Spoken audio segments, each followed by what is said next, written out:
The year is 1909. The place is Milan. The problem is that no one wants to buy Ettore Bugatti's cars because they are too expensive. But Bugatti isn't worried because he has a plan to make his cars affordable for everyone. He will do this by creating the cheapest car that anyone can own. But he has to hurry because there is someone else working on the same thing. The competition is fierce and only one of them will come out on top. Who will it be? You might be surprised. Bugatti was born in 1881 in a small village in Italy. His father was a wealthy landowner and his mother was a former opera singer. From an early age, Bugatti showed an interest in cars.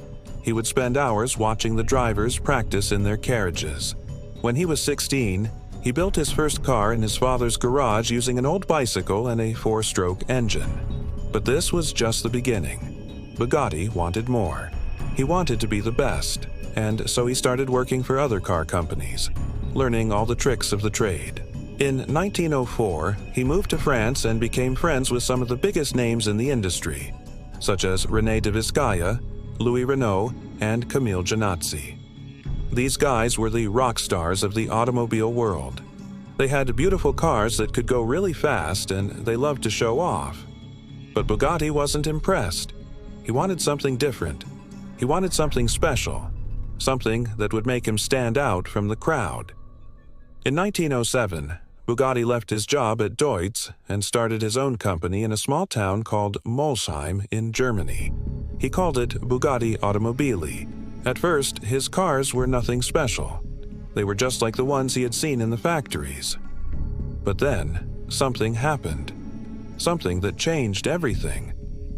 Bugatti discovered the secrets of aluminum. He realized that if he used this metal instead of iron or steel, he could make lighter, faster cars. And not only that, but he could also make them look amazing. Bugatti was a perfectionist. He wanted his cars to be works of art. He wanted them to be beautiful and elegant. He also wanted them to be powerful and fast. And so he put all his energy into making the ultimate car. But he was not alone. There was another guy who was doing the same thing, a guy named Louis Chevrolet. He was a Swiss immigrant who had worked for Buick in the United States. He had seen how successful American cars were in Europe and he wanted to create something similar. So he started his own company in 1905. It was called Chevrolet. At first, his cars were cheap and simple, but then he met a guy named Gaston Lesueur. Lesueur was a designer and engineer who had worked for Panhard and Levasseur. He was the guy who had made those cars look so cool and sophisticated. And now he was working for Chevrolet. Together, they created a masterpiece, the Chevrolet G4. It was a car that looked like a Bugatti, but it was cheaper and easier to produce. Bugatti saw what was happening and he panicked. He knew that he had to do something to stop Chevrolet before it was too late. So he did the unthinkable. He made a deal with the devil.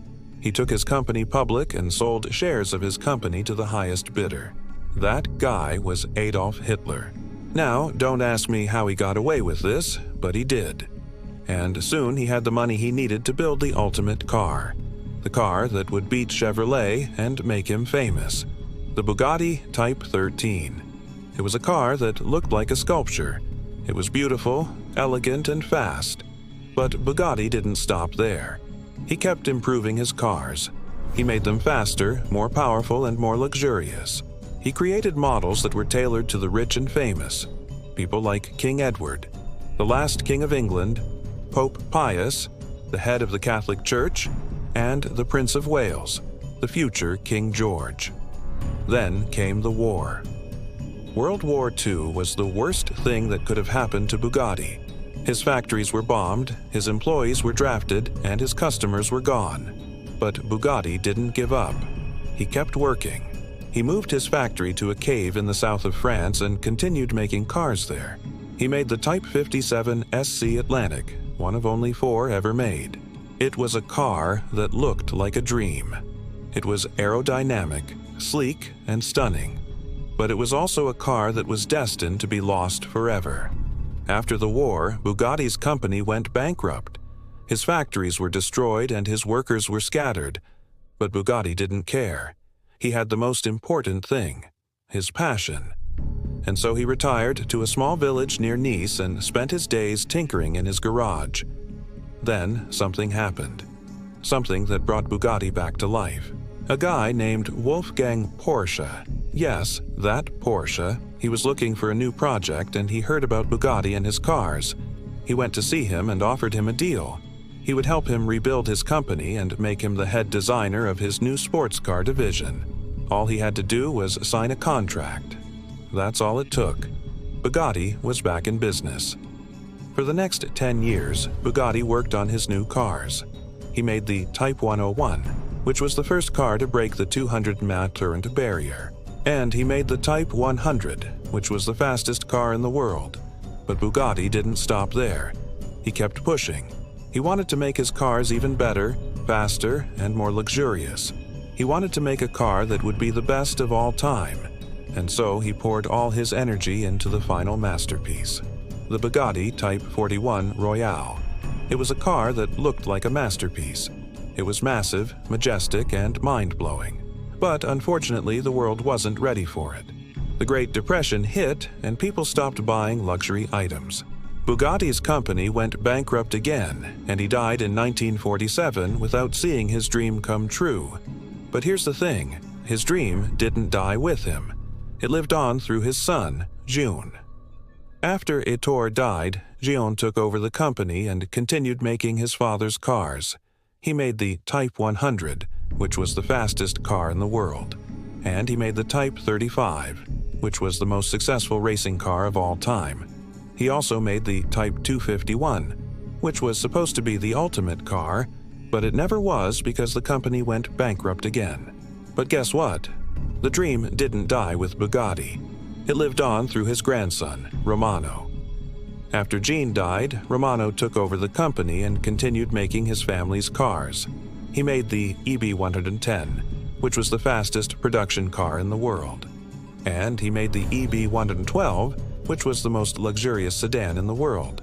He also made the Veyron, which was the fastest car in the world and the most expensive new car ever sold. But Romano didn't stop there. He kept pushing. He wanted to make his grandfather's dream come true. He wanted to make a car that would be the best of all time. And so he poured all his energy into the final masterpiece, the Bugatti Chiron. It was a car that looks like a monster. It's massive, powerful, and aggressive. But underneath the hood, it's a work of art. It's a masterpiece that combines power, elegance, and speed. But here's the thing. The dream didn't die with Bugatti. It lives on through this startup. This company is trying to revive the glory days of Bugatti by making electric hypercars. Their goal is to create the fastest, most efficient, and most sustainable hypercar in the world. And they're not just talking about it. They're doing it. They have already made the Bolide, which is the most extreme hypercar ever. It's a track-only beast that looks like a spaceship and can go from 0 to 60 mph in 1.5 seconds. Behind this company is a secret billionaire who wants to honor Bugatti's legacy by taking it to the next level. This guy isn't just any billionaire. He's a tech genius and a visionary who wants to change the world with his electric hypercars. But who is this secret billionaire? Well, you know him. He's the same guy who made your phone smarter and your car more connected. He's the same guy who launched the fastest-growing super app in Europe and made it the new Rolls-Royce of China. He's the same guy who bought a 100-year-old Bugatti company and revived it with a new mission. This guy isn't just any billionaire. He's a legend in the making. He's the guy who can make your dreams come true. So what are you waiting for? Contact him and tell him about your dream. Tell him about your vision for the future of Bugatti. Tell him about your plans for the most extreme hypercar ever. Who knows? Maybe he'll invest in your project and help you make it happen. Or maybe he'll buy your idea and make it himself. Either way, you have nothing to lose. You might as well shoot your shot and see what happens. You never know when fate will smile at you.